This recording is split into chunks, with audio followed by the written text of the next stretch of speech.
Oke, ya ini sudah siap ya. Baik, bismillahirrahmanirrahim. Assalamualaikum warahmatullahi wabarakatuh. Waalaikumsalam Warahmatullahi warahmatullahi wabarakatuh. wabarakatuh. Terima kasih kepada teman-teman semua yang sudah bergabung pada pagi menjelang siang ini. Adapun materi diskusi kita hari ini adalah tentang hukum perikatan. Nah, saya akan jelaskan dulu apa itu hukum perikatan. Ya. Hukum perikatan adalah hubungan hukum dalam lingkup harta kekayaan. Jelas di sini bahwa perikatan itu merupakan hubungan hukum, bukan hubungan moral atau hubungan etika, ya, karena ada konsekuensi bila mana dilanggar atau lalai tidak memenuhi kewajiban sebagaimana yang telah ditetapkan di dalam kesepakatan bersama. Ya. Nah, kemudian apa sumber hukum perikatan? Ada 3 jenis sumber perikatan. Ya. Nah, pertama sumber perikatan itu adanya perjanjian. Nah, ini yang sering disebut juga dengan istilahnya perikatan aktif, ya. Karena memang kedua belah pihak itu mengikatkan diri untuk saling melaksanakan hak dan kewajiban, ya. Contohnya apa sih? Ya, contohnya misalnya Siti melakukan perjanjian jual beli dengan Risa. Nah, ini contoh ya dari bentuk sumber perikatan karena adanya perjanjian. Nah, kedua belah pihak ini sudah saling sepakat untuk melakukan jual beli atau sewa menyewa, pinjam meminjam, ya. Nah, ini yang disebut aktif itu karena memang kedua belah pihak menginginkan untuk melakukan suatu perikatan, ya, samalah kayak pernikahan ya antara mempelai laki-laki dengan mempelai perempuan. Ini kan memang sudah ada suatu perjanjian, ya, di mana seorang suami ya berkewajiban untuk memberikan nafkah lahir maupun batin. Begitupun juga seorang istri memiliki kewajiban untuk menjaga keluarga, ya, atau harta suami, ya. Masing-masing itu menjalankan hak dan kewajibannya, ya. Nah, kemudian yang kedua, sumber perikatan yang timbul akibat adanya undang-undang saja, ya. Ada 2 nih yang dimaksud dengan sumber hukum yang timbul akibat undang-undang saja, dan ada sumber perikatan yang timbul akibat undang-undang karena perbuatan melawan hukum. Nah, saya akan jelaskan satu persatu, ya. Contoh daripada sumber perikatan yang timbul akibat adanya undang-undang ini, contohnya gini. Seperti yang minggu lalu ya kita bahas tentang seorang anak yang dilahirkan dari pasangan suami istri yang sah, maka berhak untuk memperoleh harta warisan. Ya. Kenapa? Karena dalam Undang-Undang Perkawinan nomor 1 tahun 1974 itu dinyatakan ya seorang anak yang lahir itu melekat harta orang tua, ya, melekat hak waris ya dari orang tuanya. Nah, ini kalau tidak dipenuhi ya ini tentu tidak memiliki implikasi hukum, ya. Jadi setiap anak itu punya hak, ya. Dia bisa menuntut atau dia menurut undang-undang dilindungi, ya, melekat di dalam setiap anak itu memperoleh kekayaan dari orang tuanya, ya. Nah, contoh yang ketiga nih yang sumber perikatan yang timbul akibat adanya undang-undang karena perbuatan melawan hukum. Contohlah kalau koruptor, ya, misalkan dia mengambil uang negara, ya. Uang negara itu kan sebetulnya sumbernya adalah uang rakyat, ya, yang dibayar melalui pajak. Nah, ketika si koruptor itu dia melakukan perbuatan melawan hukum, maka dia harus menanggung konsekuensi ya hukuman penjara minimal itu di dalam undang-undang tipikor itu 10 tahun, ya. Nah, tergantung nanti bagaimana hakim membuktikan, ya, perbuatan daripada si tipikor itu, tergantung daripada keputusan hakim di pengadilan, ya. Nah, kemudian yang berikutnya yang teman-teman harus ketahui adalah jenis-jenis perikatan, ya. Ada yang disebut dengan perikatan dengan menyerahkan sesuatu, melakukan sesuatu, dan tidak melakukan sesuatu. Contohnya, jenis perikatan yang menyerahkan sesuatu itu artinya si debitur itu menyerahkan uang, ya, atau benda yang menjadi objek daripada perjanjian tersebut, ya. Kemudian yang kedua, bentuk prestasi itu bukan hanya saja berupa uang ataupun benda, ya, tapi juga bisa berupa jasa. Misalnya seorang tukang bangunan, ya, dia diberikan kewenangan atau diberikan pekerjaan atau tugas oleh seorang pemilik modal, ya, untuk membangun sebuah gedung. Nah, dia harus melakukan apa yang sudah diperjanjikan, ya, apa yang sudah tertuang di dalam perikatan. Itu yang disebut dengan melakukan sesuatu. Atau yang tidak melakukan sesuatu. Contohnya gini, seorang tukang bangunan itu di dalam perjanjiannya tidak boleh membuat pagar halaman, ya, karena di dalam desain arsitek itu rumah tanpa ada pagar, tanpa ada semacam istilahnya terbuka lah gitu, tidak ada sekat. Nah, tiba-tiba si tukang bangunan itu mengerjakan yang tidak dilakukan, yang seharusnya tidak boleh dilakukan, ya. Nah, ini termasuk juga salah satu daripada wan prestasi, ya, lalai melakukan perbuatan yang tidak seharusnya dilakukan. Nah, kemudian ada lagi jenis perikatan bersyarat. Nah, contohnya bersyarat itu misalkan harus ada panjer dulu, ya. Kemudian misalkan dia mau menjual, kalau misalnya anak yang nomor 1 itu pulang dari Amerika. Nah, tapi kalau misalkan anak yang di Amerika itu nggak jadi pulang, maka tidak jadi jual belinya. Nah, itu termasuk adalah suatu persyaratan, ya. Itu yang disebut dengan perikatan bersyarat, ya. Kemudian ada lagi manasuka ataupun alternatif. Nah, contohnya apa? Ya, alternatif itu contohnya misalnya si debitur itu punya aset berupa tanah, kemudian ada berupa kontrakan. Nah, ini salah satu pilih mana yang menjadi jaminan sita kekayaan daripada debitur, ya. Jadi, Bapak, mohon maaf, ya, saya ada beberapa teman-teman yang belum di-accept, Pak. Oke, sudah, ya. Oke, terima kasih, Pak.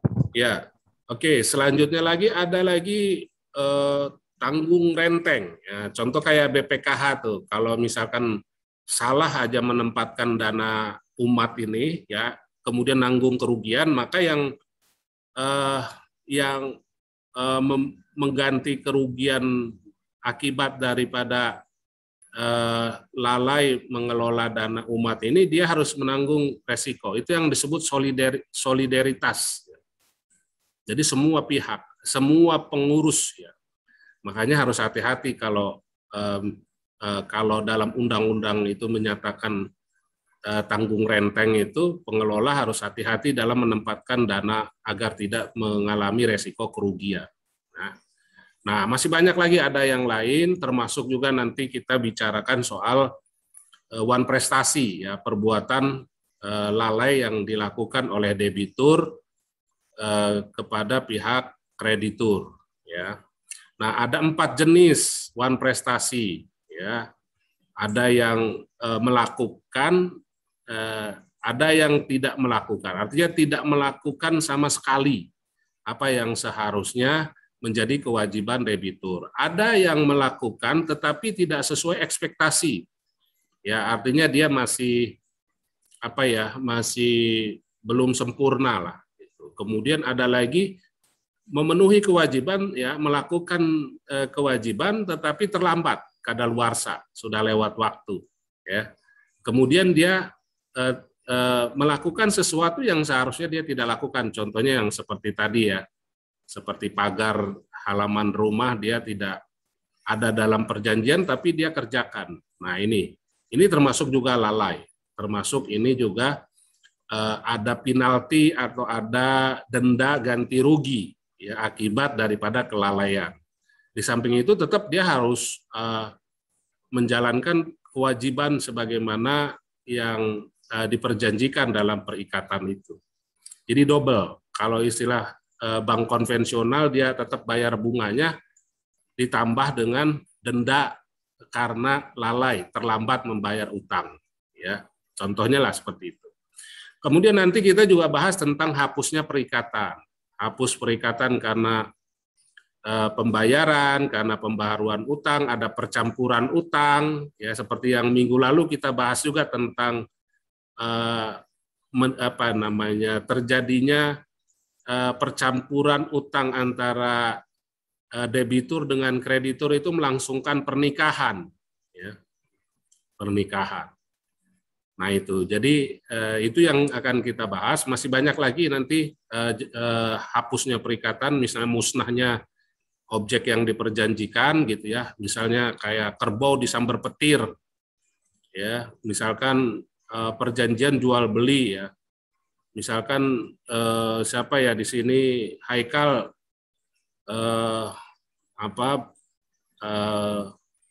membeli kerbau dari Hanif, ya, misalkan. Kemudian yang menjadi objek dari jual beli itu ternyata terjadi musibah, ya, kerbaunya disambar petir, ya. Nah, ini termasuk hapusnya perikatan, ya. Dan masih banyak yang lain, kecuali kalau misalnya bentuk barangnya itu seperti membeli kendaraan, gitu ya. Nah, itu harus ada asuransinya supaya asas keadilan itu tetap bisa ditegakkan, ya. Kalau misalkan lalai debiturnya, motornya sembarangan ditaruhnya, gitu, hilang, dicuri, ya harus ada asuransinya. Jadi tidak mesti maksudnya supaya ini tidak merugikan, ya, salah satu pihak, gitu. Kalau sambar petir kan kita, ya, siapa sih yang tahu kalau itu kan namanya bencana alam ataupun karena musibah yang tidak sengaja. Oke, saya kira masih banyak lagi yang lain menarik untuk kita diskusikan. Lebih lengkapnya nanti pemakalah akan memaparkan. Untuk mempersingkat waktu kepada pemakalah, silakan menampilkan slide. Yang terhormat Bapak Dr. Ade Sofyan Mulazid, SAGMH, dan teman-teman semua yang saya banggakan, perkenalkan kami dari kelompok 2 yang akan membahas hukum perikatan. Dari kelompok 2 ada Nadufuri Trijayarojati dan Dinda Puja Khaira Dinda. Langsung saja. Di sini kita akan membahas tentang pengertian perikatan, lalu dasar hukumnya, unsur-unsur perikatannya, azas dalam hukum perikatan, poin prestasi dan akibatnya, dan yang terakhir, hapusnya hukum perikatan. Yang pertama akan disampaikan oleh Nadufuri Trijayarojati. Kepadanya dipersilakan. Baik, terima kasih kepada Muhammad Hanif. Izin kepada Bapak Ade Sofyan untuk menjelaskan pengertian hukum perikatan. Perikatan adalah hubungan yang terjadi di antara dua orang atau lebih yang terletak di bidang harta kekayaan, dengan mana pihak yang satu berhak atas prestasi dan pihak lainnya wajib memenuhi prestasi tersebut. Dan prestasi itu merupakan objek atau verb dari perjanjian. Tanpa prestasi, hubungan hukum yang dilakukan berdasarkan tindakan hukum itu tidak akan memiliki arti apapun. Jadi di sini diwajibkan harus adanya prestasi. Sesuai dengan ketentuan pasal 1234 KUH Perdata, maka prestasi yang diperjanjikan itu adalah untuk menyerahkan sesuatu, melakukan sesuatu, atau untuk tidak melakukan sesuatu. Nah, pihak yang berhak atas prestasi itu adalah pihak yang aktif. Lazim kita sebut dengan kreditur atau yang berpiutang. Sebaliknya, kalau misalkan pihak yang pasif atau pihak yang wajib memenuhi prestasi itu disebut dengan debitur atau yang berutang. Dan mereka inilah itu yang disebut sebagai subjek atau para pihak dalam perikatan. Dasar hukum perikatan. Dasar hukum perikatan berdasarkan KUHP Perdata terdapat 3 sumber, yaitu perikatan yang timbul dari persetujuan. Yang kedua ada perikatan yang timbul dari undang-undang. Yang pertama itu ada perikatan terjadi karena undang-undang semata. Yang kedua ada perikatan yang terjadi karena undang-undang akibat perbuatan manusia. Dan yang ketiga adalah perikatan terjadi bukan perjanjian, tetapi terjadi karena perbuatan melanggar hukum, onrechtmatig deed, dan perwakilan sukarela atau zakwaarneming. Dan yang ketiga ada azas-azas hukum perikatan. Asas-asas dalam hukum perikatan diatur dalam buku 3 KUH Perdata, yaitu yang pertama, ada asas kebebasan berkontrak. Pasal 1338 KUHP Perdata menyebutkan bahwa segala suatu perjanjian yang dibuat adalah sah bagi para pihak yang membuatnya dan berlaku sebagai undang-undang bagi mereka yang membuatnya. Dan yang kedua itu ada asas konsensualisme. Perjanjian itu lahir pada saat terciptanya kata sepakat antara para pihak mengenai hal yang pokok dan tidak memerlukan sesuatu formalitas. Dengan demikian, azas konsensualisme lazim disebut dalam pasal 1320 KUHP Perdata. Saya kembalikan kepada Muhammad Hana. Ya, selanjutnya kepada Dinda dipersilakan untuk menyampaikan materi wan prestasi. Ya, selanjutnya ada wan prestasi. Kalau dalam menurut Kamus Hukum, wan prestasi bisa diartikan sebagai sebuah kelalaian, kealpaan, tidak menepati janji, atau tidak memenuhi kontrak.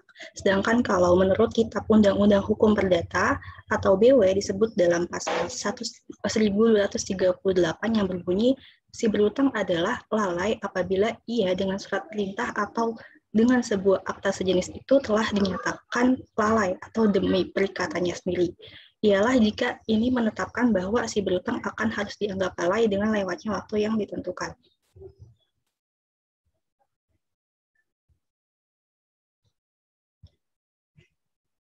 Akibat wan prestasi. Oleh karena adanya wan prestasi debitor atau pihak yang mempunyai kewajiban dalam melaksanakan prestasi atas kontrak mengakibatkan hal-hal sebagai berikut, yaitu pertama harus mengganti kerugian yang diderita oleh kreditor atau pihak lain yang memiliki hak untuk menerima prestasi tersebut. Ya, disebutkan dalam pasal 1243 BW. Kemudian harus pemutusan kontrak yang dibarengi dengan pembayaran ganti kerugian yang disebutkan dalam pasal 1267.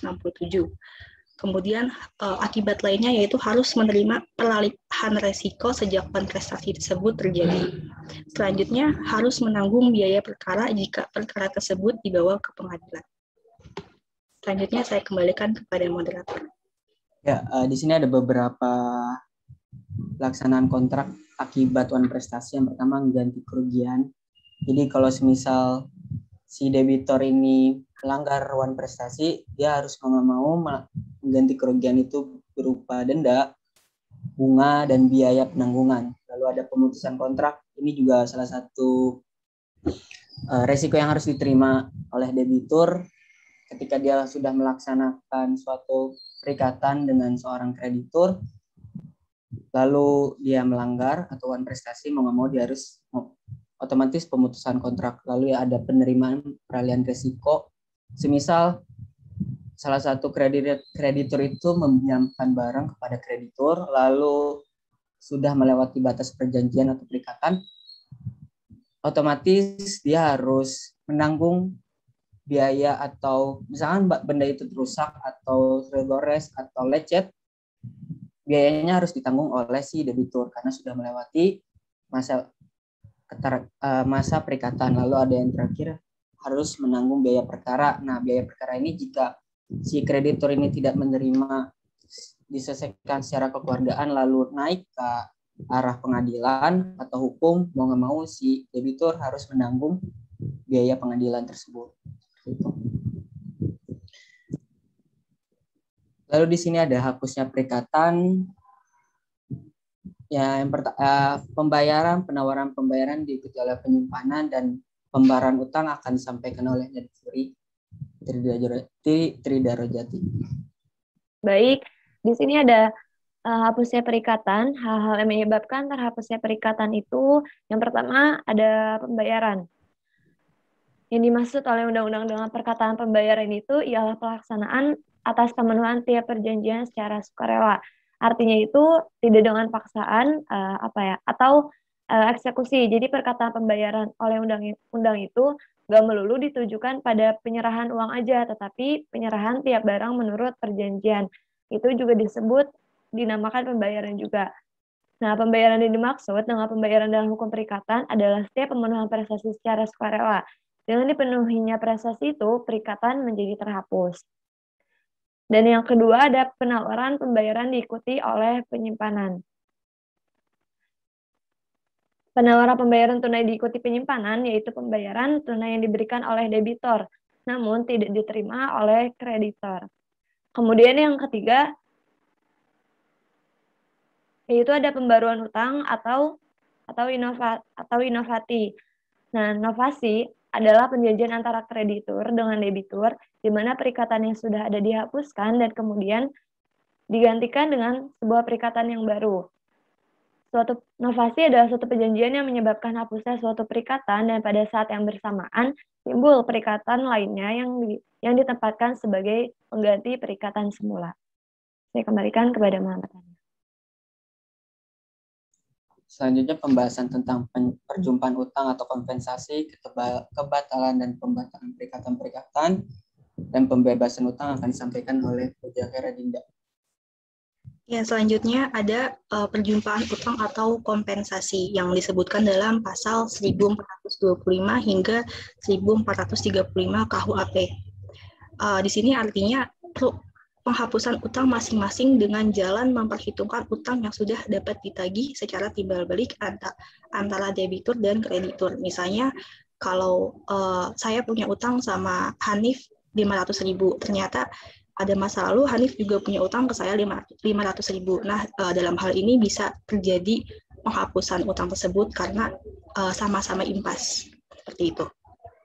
Poin selanjutnya yaitu kebatalan dan pembatalan perikatan-perikatan.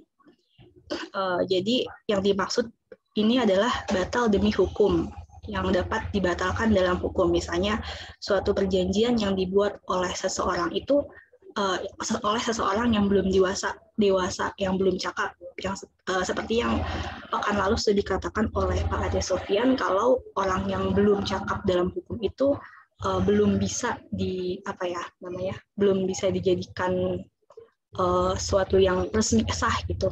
Jadi bisa dibatalkan melalui pengadilan. Selanjutnya, poin selanjutnya yaitu pembebasan hutang. Artinya di sini pernyataan sepihak dari kreditur kepada debitur bahwa debitur dibebaskan dari hutang-hutangnya. Misalnya Pak Prabowo punya hutang sama saya 500 juta gitu. Kemudian karena saya kaya gitu ya, saya ikhlasin aja hutangnya 500 juta karena saya nggak butuh gitu duitnya. Misalnya, jadi saya membebaskan Pak Prabowo ini dari hutang-hutangnya kepada saya. Seperti itu. Selanjutnya, poin-poin selanjutnya akan dijelaskan oleh Muhammad Hanif. Oke, di sini ada munasnya barang yang terutang. Munasnya barang yang terutang tuh kayak yang tadi sudah dijelaskan oleh Pak Ade, ketika kreditur itu meminjamkan barang ke seorang debitur, lalu di tangan debitur itu barangnya itu musnah, tetapi bukan disebabkan oleh kelalaian si debitur. Jadi itu terhitung munasnya barang yang terutang. Jikalau barang tersebut disebabkan oleh kelalaian, itu disebutkan puan prestasi gitu. Nah, lalu ada pencampuran utang.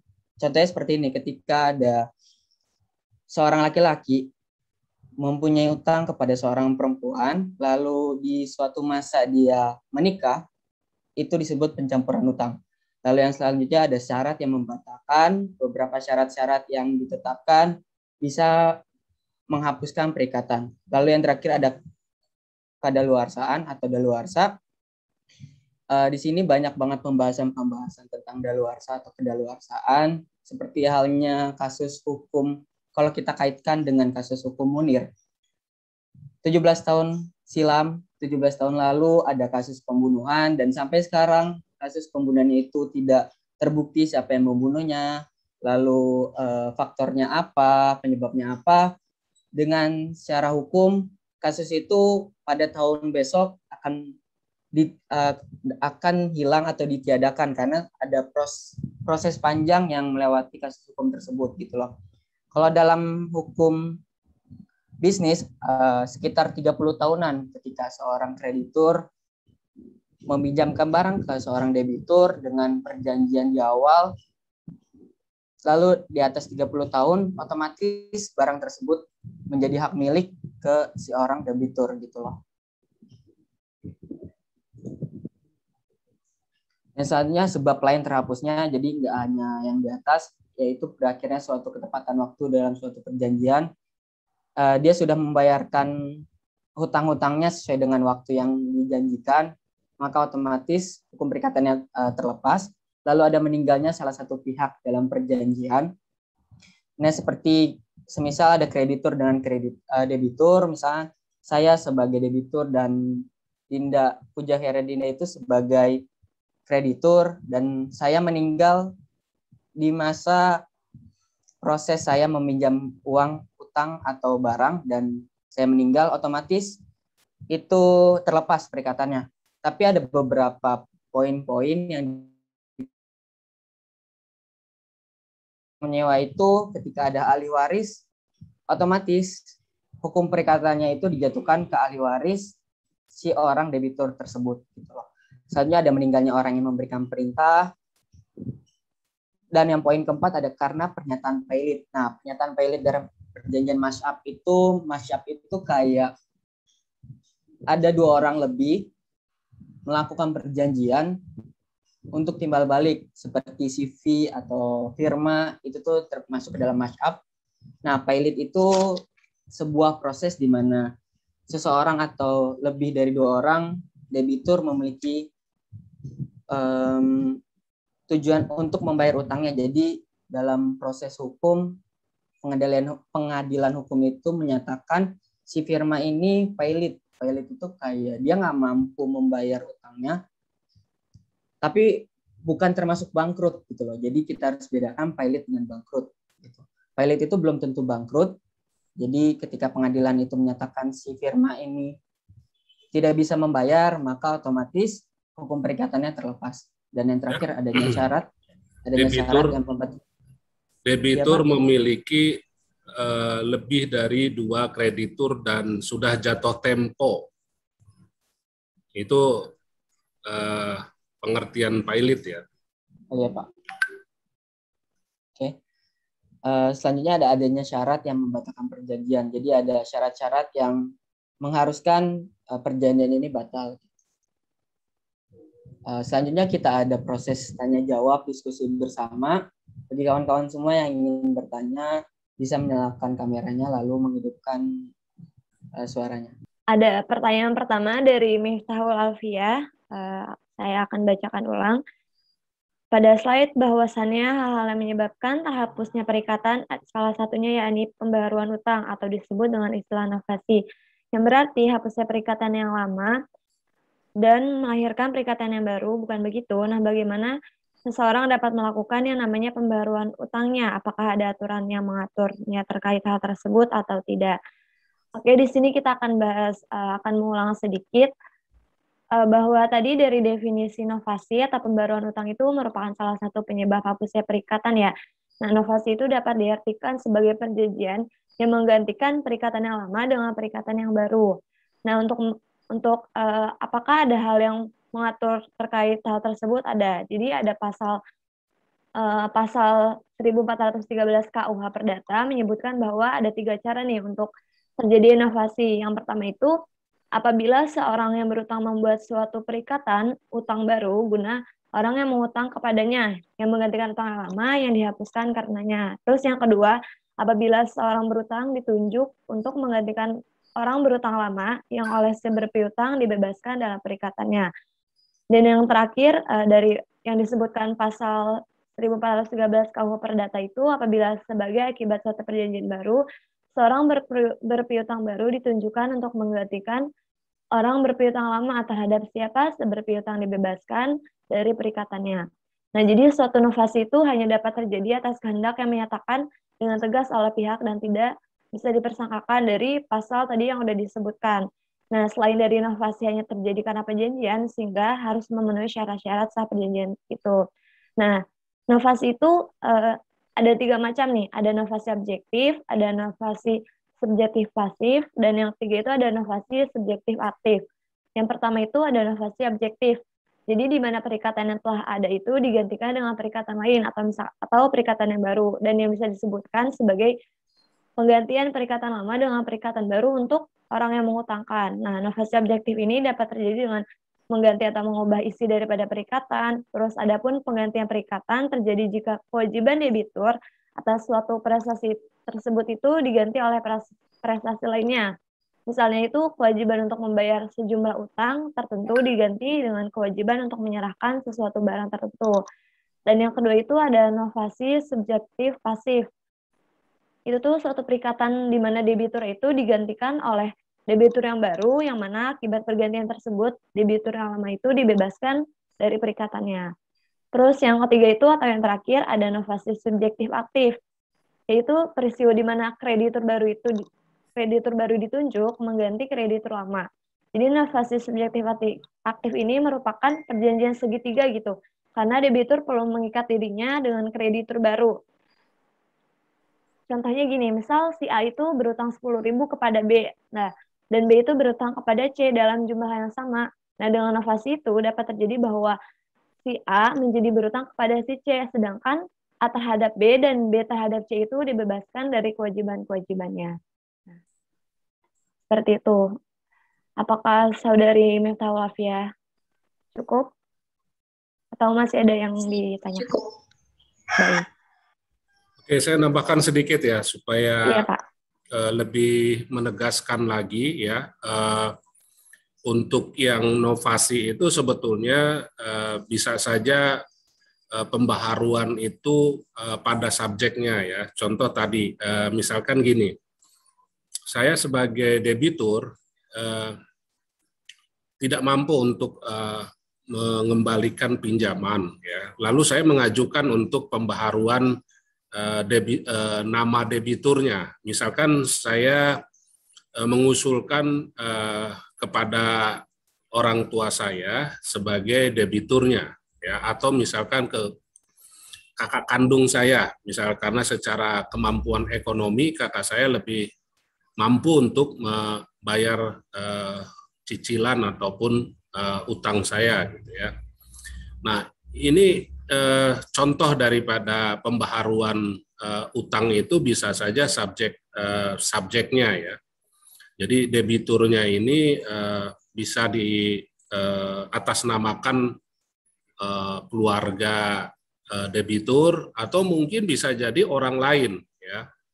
Misalnya bersamaan dengan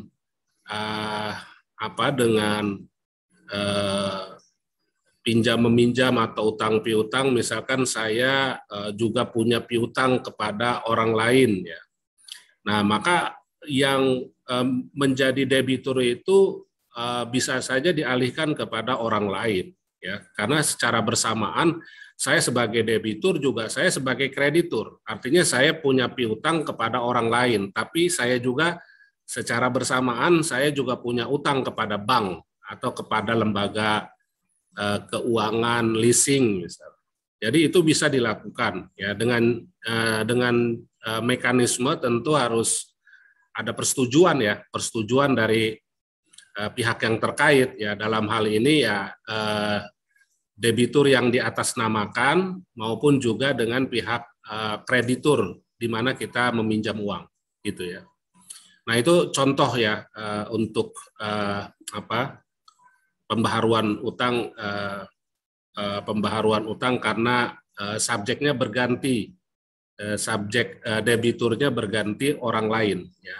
Apakah keluarga atau mungkin bisa juga orang lain yang bersamaan kita punya piutang kepada dia, gitu ya.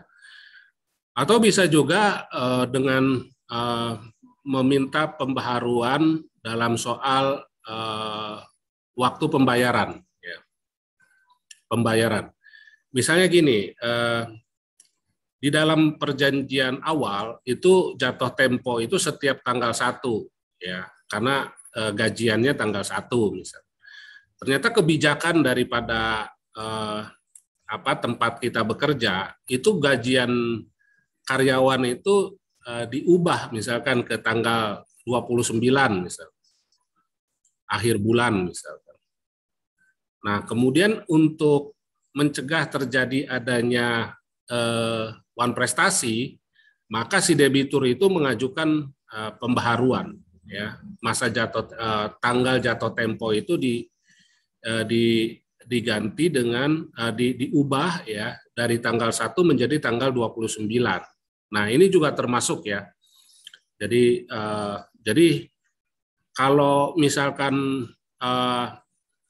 ada satu usulan untuk perubahan ya, perubahan baik itu subjeknya atau mungkin tenggang waktunya ya, istilah kinerjanya gitu ya.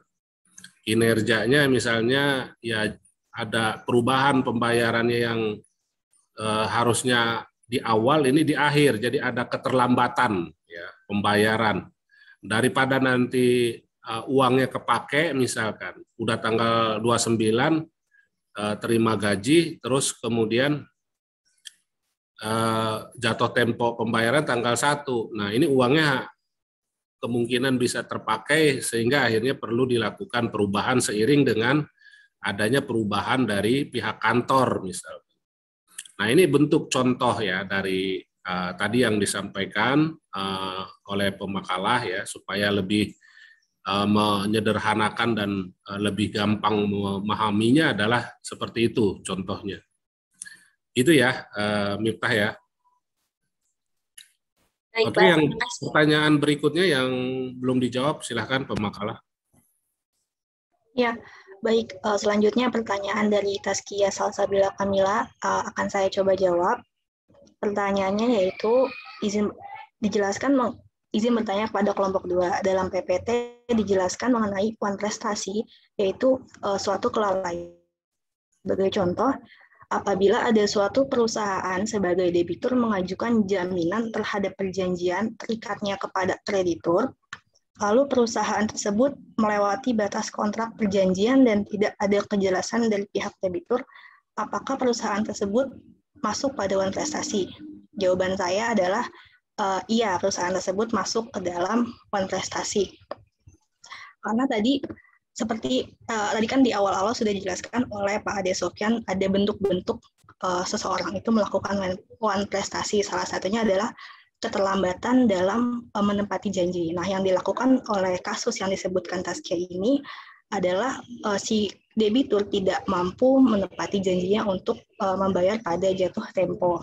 Nah, artinya di sini juga dia itu tidak bisa bersikap profesional karena tidak bisa memberikan kejelasan yang jelas kepada pihak kreditur. Selain itu dia juga bisa dianggap lalai, dianggap sebagai wan prestasi karena mungkin saja dia tidak punya money management yang profesional seperti itu. Harusnya ada money management yang tanggal sekian sudah harus jatuh tempo dan harus dibayar. Atau juga bisa dari masalah internalnya yang hanya diketahui oleh dari pihak debitur itu sendiri. Juga bisa karena mungkin cash flow-nya yang untuk biaya operasional atau untuk membayar hutang justru dipakai untuk menggunakan untuk biaya yang lainnya. Itu bisa saja di antara ketiga itu atau yang lainnya. Terus selanjutnya pertanyaan selanjutnya, jika iya, keadilan apa yang akan didapatkan oleh si kreditur untuk prestasinya yang dilakukan oleh si debitur? Maaf.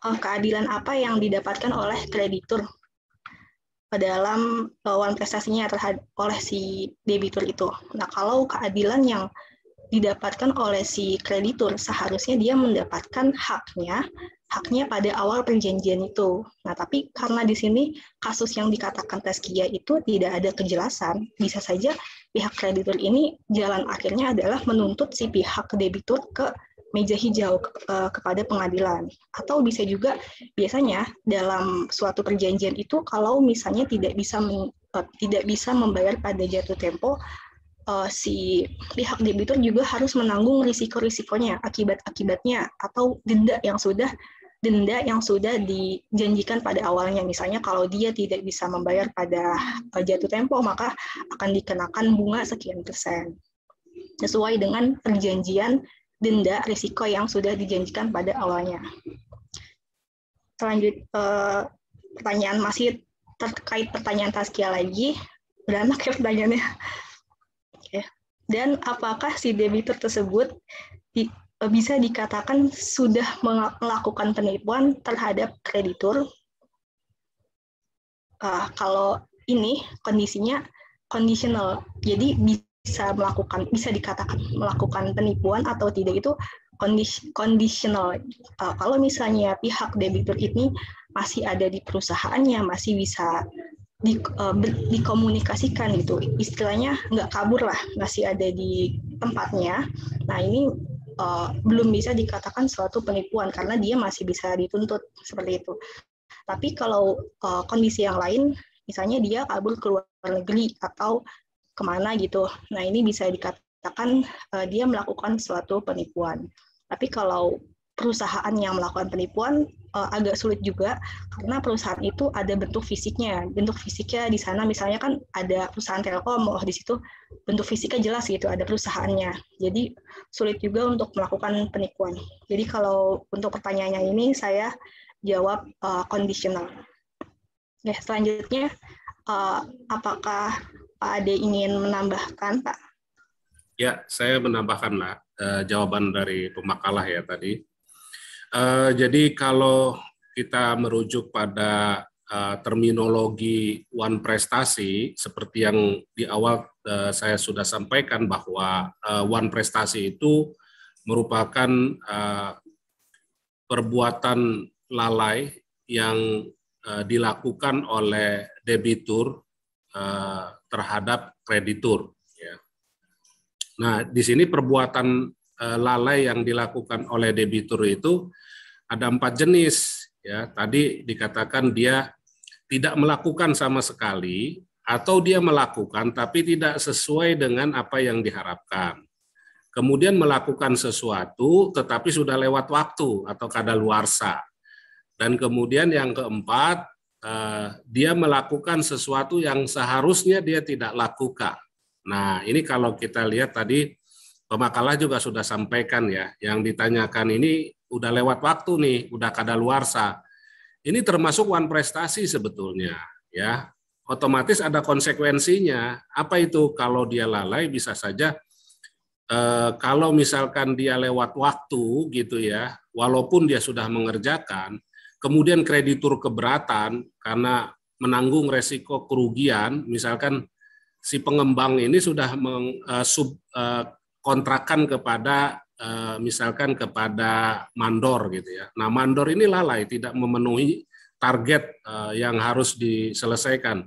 Jadi sudah deadline-nya sudah lewat gitu. Sementara si pengembang ini dituntut oleh si konsumen untuk serah terima kunci misalkan. Ya.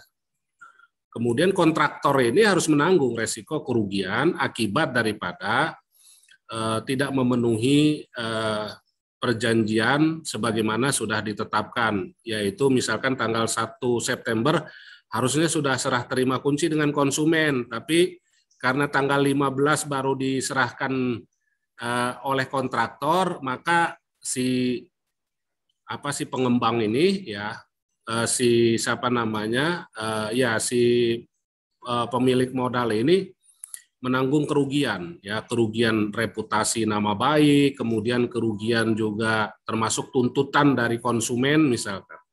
Misalnya si konsumen itu demo rame-rame datang ya menggugat, menuntut ganti rugi. Nah maka ini alasannya kenapa si kontraktor itu harus dikenai denda, penalti, ya, oleh si pemilik daripada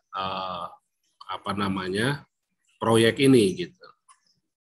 Nah, ini termasuk salah satu daripada bentuk ya atau jenis one prestasi melakukan sesuatu tetapi lewat waktu, sudah kadaluarsa ya. Konsekuensinya ya harus dikenai denda, penalti, ganti rugi. Ya, dia kehilangan kerugian besar dong. Reputasi itu juga nama baik itu penting bagi sebuah perusahaan ya. Dia kan sudah mensubkontrakan ya kepada kontraktor itu selesai seharus tanggal sekian ya gitu. Tapi dia tidak memenuhi target itu, maka itu termasuk lalai. Perbuatan one prestasi. Lalai tidak melakukan sebagaimana harus dilakukan. Jadi itu masuk kategori nomor 3 ya, jenis one prestasi ya. Ingat ya, nanti kalau ditanya saat ujian lisan, apa itu one prestasi? Jelaskan. One prestasi adalah perbuatan lalai yang dilakukan oleh pihak debitur ya terhadap kreditur ya. Kemudian jenis daripada one prestasi ada 4 ya. Tidak melakukan sama sekali, kemudian ada melakukan tetapi tidak sesuai dengan harapan, ya, atau misalkan keterlambatan waktu, ya, kemudian waktu yang sudah ditetapkan, kemudian dia melakukan sesuatu yang seharusnya tidak dia lakukan. Nah itu, ya, jadi itu masuk dalam kategori itu ya, yang terlambat ya, melewati batas kontrak. Kemudian apa perusahaan tersebut masuk ada one prestasi? Iya, jawaban tadi udah. Terus keadilan apa yang harus didapatkan oleh si kreditur? Ya, tadi juga sudah dijawab ya. Kalau misalkan itu perusahaan ya, kontraktor yang diberikan mandat ataupun diberikan proyek oleh si pengembang itu tadi, itu ada yang namanya BG ya, bank garansi. Gitu. Jadi si kontraktor itu juga menyimpan uang, artinya dia kalau mau menang tender itu harus dia punya menerbitkan yang namanya bank garansi. Bank garansi itu artinya apa ya? Jaminan bahwa si debitur itu bertanggung jawab apabila dia melakukan one prestasi, maka ganti rugi itu sudah ada di bank, itu rekeningnya. Di rekening atas nama perusahaan itu. Itu contoh gini deh, nggak usah sulit ya. Saya punya perusahaan travel, haji dan umroh, ya, dan juga jalan-jalan halal gitu ya, wisata Muslim friendly tourism. Nah, ketika saya mendirikan PT ataupun biro jasa perjalanan travel, itu saya disyaratkan oleh Kementerian Agama itu untuk menerbitkan yang namanya BG, bank garansi. Itu untuk antisipasi bila mana nanti saya itu one prestasi tidak memberangkatkan jamaah haji atau umroh ya. Contoh gini kayak kasus first travel ya, first travel.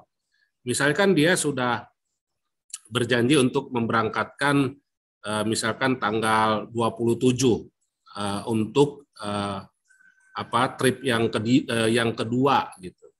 Nah, pada saat tanggal 27 itu ternyata tidak jadi memberangkatkan jamaah. Nah, maka resiko kerugian dari adanya one prestasi yang dilakukan oleh bank first travel itu, maka akan diganti kerugian nasabah itu ya yang sejumlah 40 orang ya dari yang diperjanjikan tanggal 27 berangkat itu, maka akan diganti dari uang perusahaan first travel yang disimpan di bank. Ya, itu namanya bank garansi. Ya, dan itu atas namanya Kementerian Agama. Ya. Jadi maksudnya Kementerian Agama menerima dana bank garansi itu dari pihak bank. Ya, jadi disimpan di rekening Kementerian Agama. Jadi kalau misalkan ada yang dirugikan, ini dana yang disimpan tadi itu untuk mengganti kerugian itu. Nah, sama kayak tender proyek gitu ya, kontraktor, itu harus ada dana yang disebut dengan bank garansi. Yang menerbitkan bank garansi itu adalah bank. Jadi uangnya disetorkan ke bank atas nama rekening pihak Kementerian Agama atau pihak kontraktor, pihak pengembang, gitu ya. Bisa dipahami nggak ini? Siapa ya tadi yang bertanya ya? Saya Pak Tazkia. Ya, Tazkia gimana? Bisa dipahami Pak? Bisa ya. Ya, tadi kata Dinda ini beranak pinak nih pertanyaannya. Apalagi tadi keadilan. Nah, itu tadi keadilan itu tujuannya itu. Kalau contoh misalkan objeknya itu kendaraan di bank, ya misalkan debitur itu membayar secara angsuran misalnya. Nah, itu harus diasuransikan, ya. Debitur harus menanggung biaya asuransi. Bila mana kendaraan yang dibeli itu hilang atau dicuri atau kebakaran, kebanjiran gitu ya. Nah, maka akan mendapat ganti rugi dari pihak asuransi. Gitu. Ini adalah asas keadilan yang harus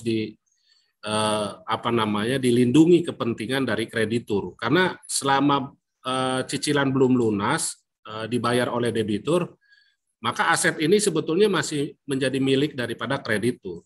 Jadi mobil yang dicicil belum lunas itu, ingat ini bukan mobil milik si debitur. Ya, karena belum lunas, karena masih punya kewajiban pembayaran kepada kreditur, ya. Kecuali kalau sudah lunas ya, ini terserah itu merupakan hak milik daripada si debitur. Tapi kalau belum selesai cicilannya, ini sebetulnya aset milik pihak bank. Ya, pihak kreditur. Nah, pihak bank memberlakukan itu tadi untuk mengantisipasi adanya unsur kelalaian, kesengajaan ataupun kecerobohan ya.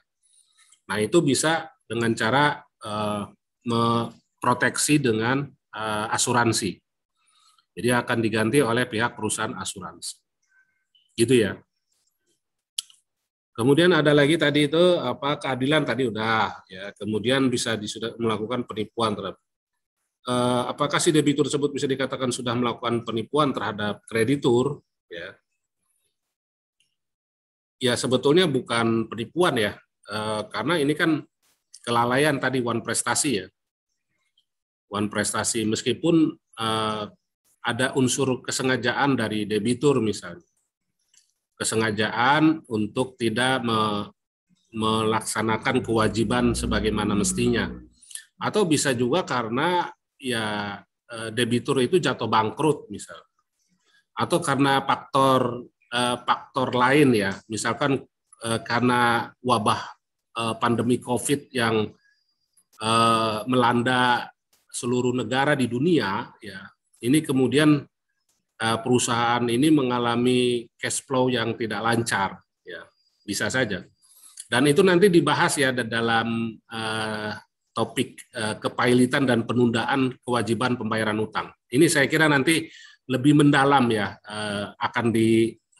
akan dipaparkan oleh pemakalah pada pertemuan yang akan datang ya, kepailitan dan penundaan pembayaran utang. Kalau kondisi seperti sekarang misalkan banyak yang gulung tikar akibat daripada daya beli masyarakat lemah dan juga karena pertumbuhan ekonomi yang melambat gitu. Itu bisa dengan cara pengajuan penundaan ya, penundaan pembayaran utang.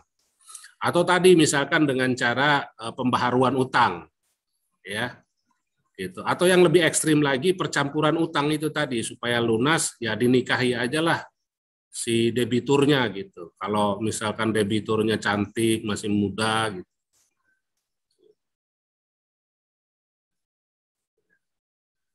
ekstrim.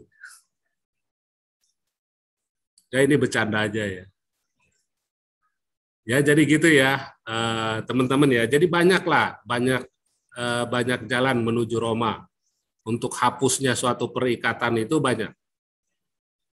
Bisa mengajukan tadi ya sebelum dinyatakan pilot itu bisa pembaharuan utang, kemudian bisa juga dengan penundaan ya, atau bisa juga dengan cara melakukan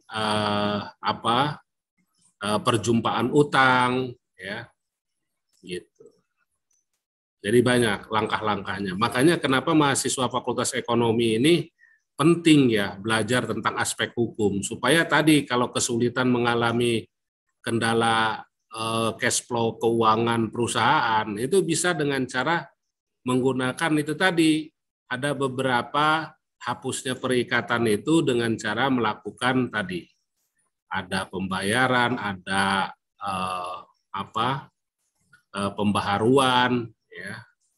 Ada juga perjumpaan utang, ada percampuran utang, kemudian ada juga pemutihan, ya, write off, ya, pemutihan, ya, istilahnya pembebasan utang lah, sama lah kayak apa dalam Islam ya disebutkan dalam Al-Qur'an itu wa in kana du usrotin fanadirotin ila maisarotin wa anta sodaqo khairul lakum in kuntum ta'lamun.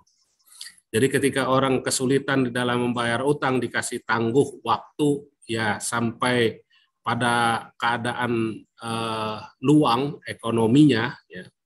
Terus dia juga belum bisa mampu membayar ya dilunaskan aja lah. Disodakohkan ya. Itu lebih baik ya.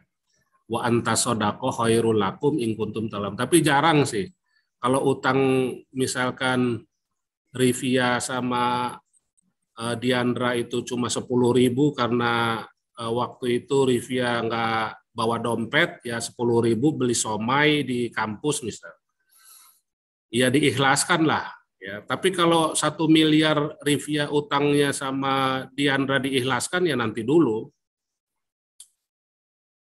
ya, kalau 10.000 ikhlas lah kalau 1 miliar nggak ikhlas kayaknya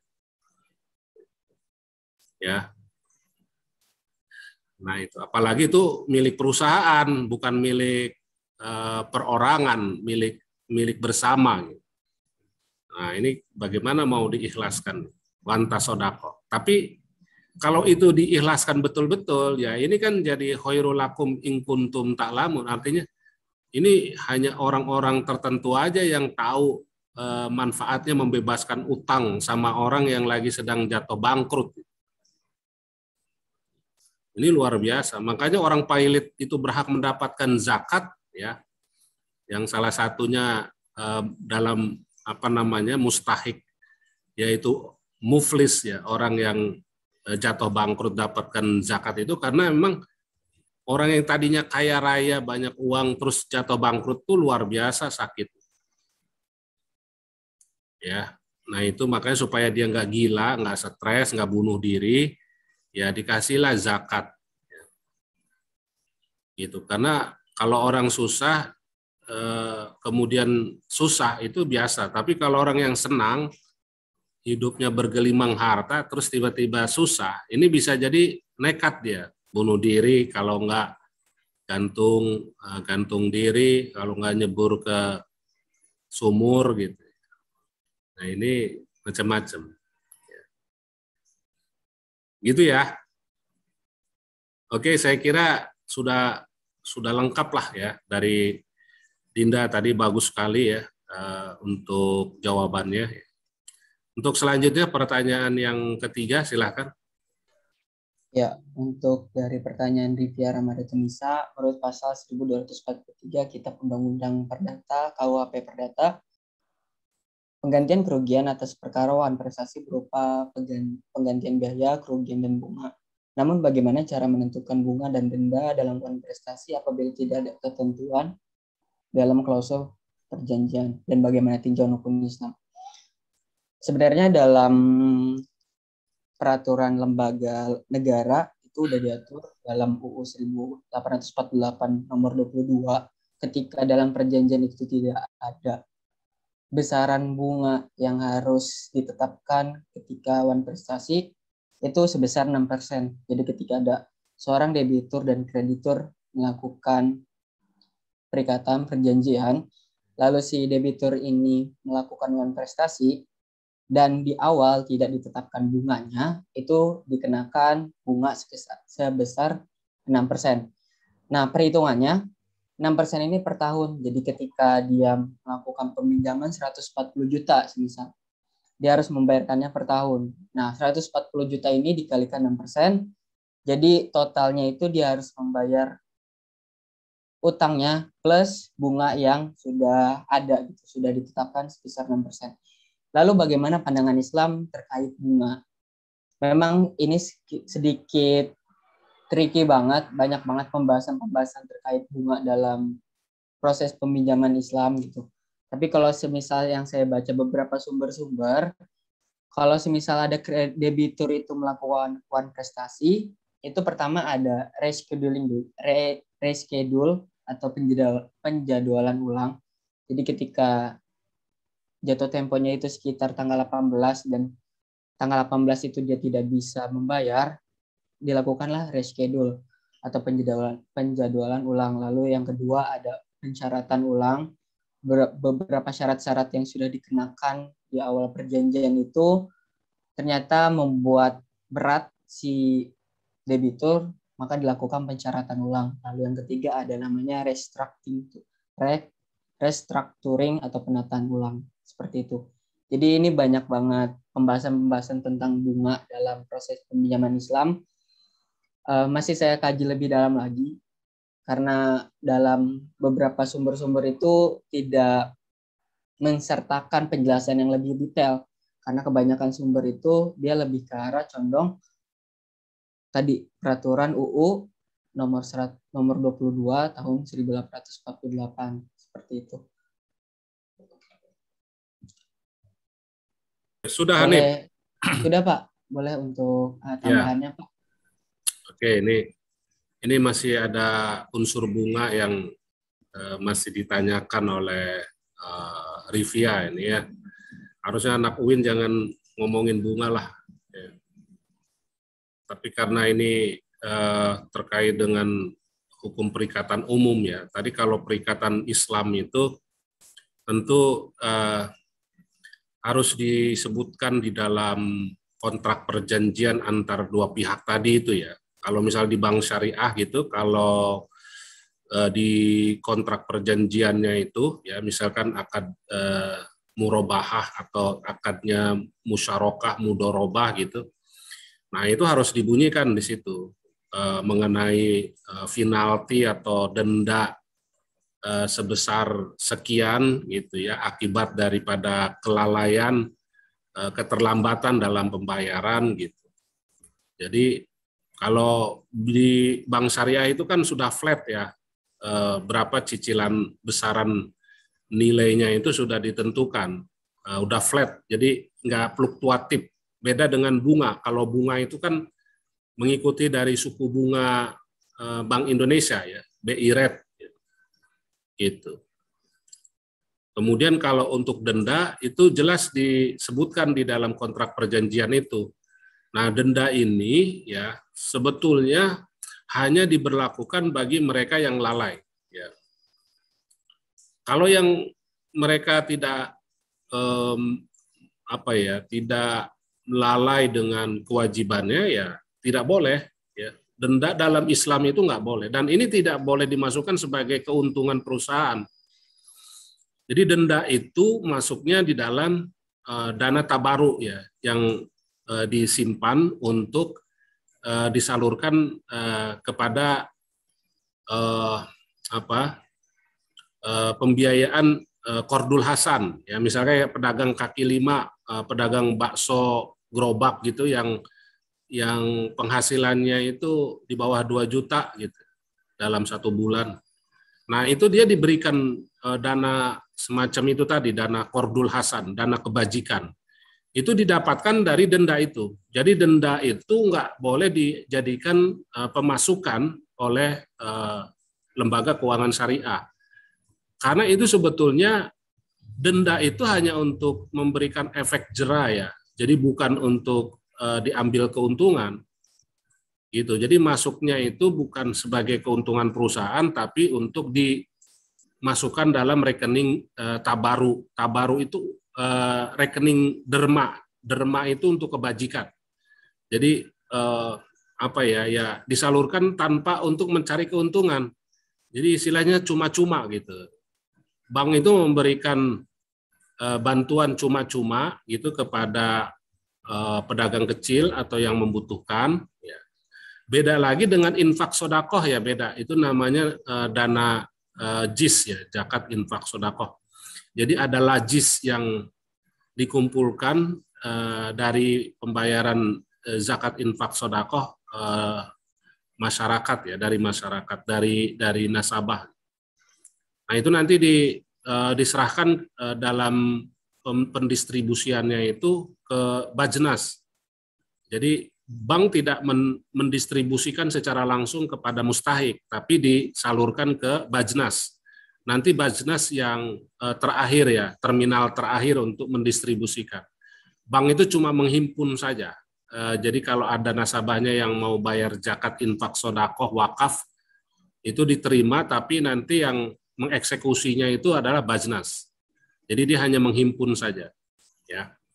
Nah, kalau yang denda itu masuknya ke rekening tabaru itu tadi, ya, dana tabaru. Ya, istilahnya kayak apa ya, dana kebajikan lah, dana derma gitu, sumbangan. Tidak untuk mendapat keuntungan ya. Gitu. Oke. Bisa dipahami ya, Rivia? Mana Rivia? Bisa, Pak. Terima kasih, Oke, ya. Pak. Jelas ya, baik ya. Ya, Saya kira itu saja karena waktunya juga sudah habis ya. Terima kasih semuanya yang ikut terlibat secara aktif dan juga pemakalah. Mari kita tutup pertemuan hari ini dengan sama-sama membaca hamdalah. Alhamdulillah. Terima kasih semuanya. Wassalamualaikum warahmatullahi wabarakatuh. Waalaikumsalam warahmatullahi wabarakatuh. Terima kasih, Pak. Terima kasih, Pak.